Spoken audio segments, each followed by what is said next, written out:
ቁጥጥር ስር ያሉት እንደ ፌደራል ጠቅላይ አቃቢ ሕግ ገለጻም አቶ አብዲ ከተጠረጠሩባቸው የወንጀል ተግባራት መካከል የሰብአዊ መብት ጥሰት፣ የብሔርና በሃይማኖቶች መካከል ግጭት እንዲፈጠር ማድረግና እንደዚሁም ሌሎች ወንጀሎች ይገኙበታል። በአቶ አብዲ መኖሪያ ቤት 5 ክላሽንኮቭና 4 ሽጉጦችም በቁጥጥር ስር ውለዋል።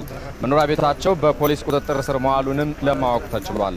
ፖሊስ እርሳቸውን ጨምሮ በድርጊቱ ተሳትፏል የተባሉ ሌሎች አካላትን በቁጥጥር ስር እያዋለ መሆኑን ጠቅላይ አቃቢ ሕግን ጠቅሶ ባልደረባችን ጥላሁን ካሳ ዘግቧል።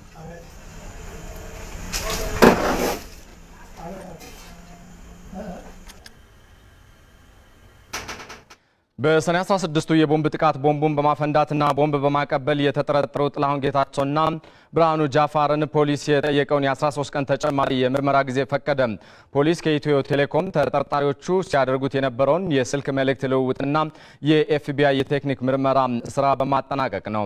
ከዚህም ባሻገር ፖሊስ በተለይ ሁለተኛው ተጠርጣሪ ብርሃኑ ጃፋር በጥቃቱ ተሳታፊ አባላትን ከመመልመል እስከ ቡድን ማደራጀት መድረሱን ተከትሎ ጉዳዩ ሽብርተኝነቱን መደገፍ እስከሚለው ወንጀል መድረሱን የሚያመላክት ማስረጃ አለኝ ብሏል።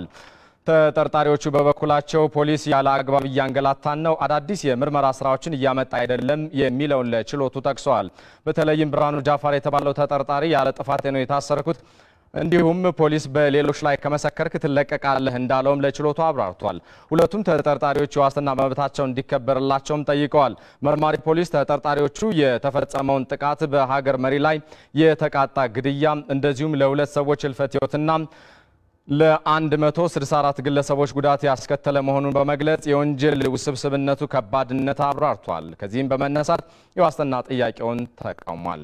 ግራቀኙን የተመለከተው ችሎቱ ከወንጀሉ ውስብስብነት አንጻር ምርመራው ላይ ጊዜ አለመውሰዱን በመጠቆም የ14 ቀን ተጨማሪ የምርመራ ጊዜ ፈቅዷል። ፍርድ ቤቱ ፖሊስ በሰጠው የጊዜ ምርመራም በትጋት እንዲያከናውን ትዕዛዝ አስተላልፏል። ዘገባው የሪፖርተራችን ጥላሁን ካሳ